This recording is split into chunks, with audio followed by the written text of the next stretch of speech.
안녕하세요. 달리는 건프입니다.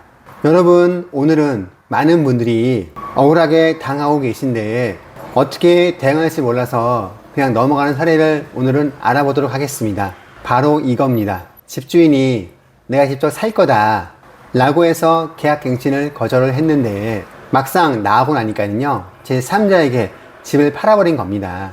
이거 실제로 정말 많이 일어나고 있습니다. 그리고 이런 상황에서 세입자분들이 이거 불법인데 싶으면서도 뭘 어떻게 대처를 해야 할지 몰라서 막막해 하시는 분도 많이 계십니다. 오늘 이 영상 하나로 정리를 해드리겠습니다.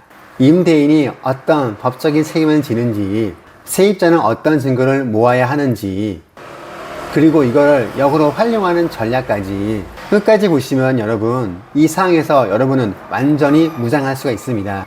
자, 그럼 바로 시작하겠습니다. 먼저 상황을 정리해 보겠습니다. 집주인이 내가 실제로 살 거다 라는 이유로 계약갱신을 거절하는 건 주택임대차 보호법상 합법이에요. 임대인의 실거주는요, 정당한 갱신 거절 사유거든요. 그런데 문제는 세입자가 나간 후에 그 집을 제3자에게 팔아버리는 경우예요. 주택임대차 보호법 제6조의 3, 제5항을 보면요, 제3자에게 임대한 경우에는 손해배상 규정이 명확하게 되어 있어요. 그런데 매도 즉 판 경우에는요, 이 조항을 직접 적용하기가 까다롭습니다. 그럼 팔아버리면 처벌 못 받는 건가요? 아닙니다.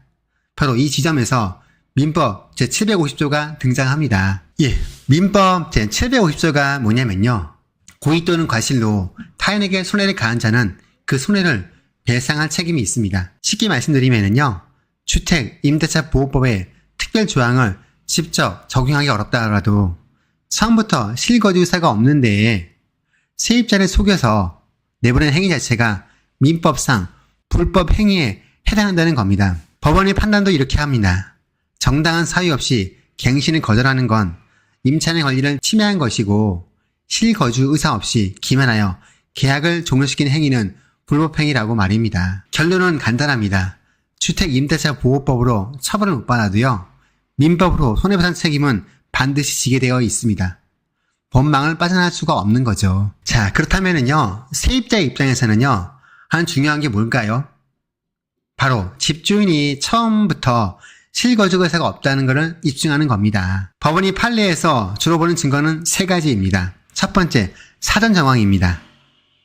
세금 혜택 목적의 매도 의사를 타진하는 문자 메시지나 내용 증명 같은 것들이요. 계약갱신 거절 후에 집주인이 부동산의 집을 내놓았거나 매매 관련 문의를 했다는 기록이 있으면 굉장히 유리하겠죠? 두 번째는 단기 매도입니다. 세입자가 나간 후 3개월 같은 비정상적으로 짧은 기간 안에 팔아버린 경우에요. 6개월, 1년 안에 팔았다면요, 의심받을 가능성이 매우 높아요. 세 번째, 비합리적 이사입니다. 예를 들어 대형 평수에서 훨씬 작은 평수로 전혀 다른 환경으로 이사한다고 주장하는 경우에요. 이게 과연 실제로 살겠다는 사람의 선택인가 하는 의심을 갖게 만드는 정황들이겠죠. 이 세 가지 중 하나라도 있다면 충분히 쌓아볼 수가 있습니다. 그럼 실제로 얼마나 배상받을 수 있는지 보겠습니다. 민법 750조로 소송이 들어갔을 때는요, 배상보험의 핵심은 보증금 차액입니다. 계산 방식을 단계별로 설명드리겠습니다. 손해는 두 가지로 나뉩니다. 기존에 살던 곳에서 잃은 이익, 적극적 손해와 앞으로 추가로 지출해야 할 손해, 소극적 손해입니다. 핵심 계산은 이겁니다. 정상적으로 갱신되었다면 예상 보증금, 억울하게 나와서 구한 새 집의 보증금, 이 차액의 기준이 손해의 기준이 됩니다. 이 차액이 손해의 기준이 됩니다. 그리고 이 차액에 대해서 2년치 이상의 상당액을 배상받을 수가 있습니다. 이자율은 두 가지 기준 중 하나입니다. 민사업정이율 연 5%를 적용하거나 당 시중은행 전세자금 대출 중위 이자율, 예를 들어서 연 3.37% 적용하는 방식이에요. 중요한 거는요, 부동산 시세가 폭등하는 시기에는요, 보증금 차익 자체가 엄청나게 커져서 이자액만 수천만 원에 달하는 사례도 있습니다. 한 가지 더 짚고 가겠습니다. 보증금은 비슷한데 새 계약에서 월세가 확 올라버린 경우가 있잖아요. 예를 들어 월세가 월 150만원 추가되었다면요. 이럴 때는 정확한 손해금액을 수치로 증명하기가 좀 까다롭습니다. 그래서 민사소송법 제202조의 2를 활용합니다. 법원이 재반 사정을 종합해서 재량으로 적정 손해액, 예를 들어 2천만원 인정하는 방식이에요.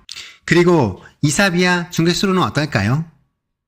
판례가 엇갈립니다. 어떤 법원은요, 제출비용의 2년치 이자 상당액을 손해로 인정을 했고, 다른 법원은요, 어차피 2년 뒤에 이사하면서 쓸 돈을 조금 일찍 쓴 것뿐이라면서 기각하기도 했습니다. 그래서 이 부분은요, 소송 시 논리를 얼마나 잘 구성하냐가 관건입니다. 자, 이번에는요, 세입자 입장에서 꼭 알아두셔야 할 권리 두 가지를 알려드리겠습니다. 계약갱신권 요구를 행사해서 갱신이 되었다면요, 세입자 나중에 사정이 생겼을 때 언제든지 해이 통보를 내보낼 수가 있습니다. 갱신을 요구했다고 해서 무조건 인연을 꽉 채울 필요는 없다는 뜻이에요. 이건 임대인의 보증금 반환금 시점을 세입자가 직접 정할 수 있게 해주는 굉장히 강력한 장치예요. 두 번째, 3개월 룰입니다. 2024년 1월 11일 대법원 판례로 확정이 됐는데요. 해이 통보가 임대인에게 도달한 날로부터 3개월 후에 계약이 종료됩니다. 갱신 기간이 시작됐는지 여부와 상관이 없어요. 원심은 갱신 기간이 시작한 날부터 3개월이 지나야 한다고 봤는데 대법원이 이걸 뒤집은 거예요. 세입자 입장에서는요, 보증금을 훨씬 빠르고 유연하게 돌려받을 수 있게 됐습니다. 그럼 이번에는요, 임대인과 세입자의 각자의 대응 전략을 알아보도록 하겠습니다. 정리하는 차원에서 각 입장과 핵심 전략을 말씀드릴게요. 먼저 임대인 분들입니다. 실거주 목적으로요, 갱신을 거절했다면요, 반드시 2년간 실거주 의무를 지켜야 해요. 만약 사정이 생겨서 집을 처분해야 한다면은 제3자에게 서두로 팔거나 전월세를 놓는 거는요, 거액의 손해배상 소송으로 직결될 수가 있습니다. 가장 안전한 방법은요, 이사비 등 합의금을 주고 세입자가 원만하게 합의하는 겁니다. 세입자분들께도 알려드릴게요.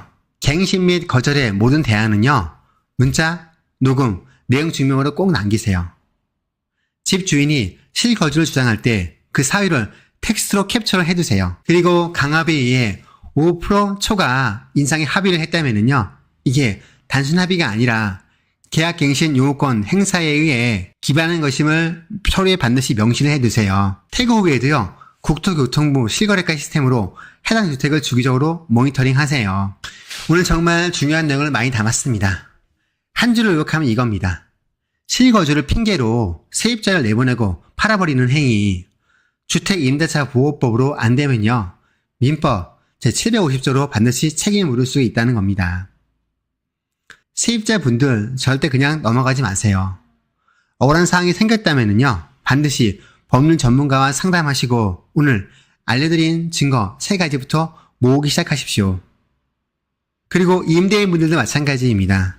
실거주 목적이 아닌데 무리하게 갱신을 거절하는 거는요, 당장의 시세차익보다 훨씬 더 큰 법적 리스크를 가지고 가는 겁니다. 법을 아는 것, 그게 내 자산을 지키는 가장 큰 방패입니다. 오늘 영상이 도움이 되셨다면요, 좋아요와 구독을 부탁드리겠습니다. 이런 임대차 관련 실전 법률 정보 앞으로도 계속 가지고 오도록 하겠습니다. 다음 영상에서 만나고요. 감사합니다.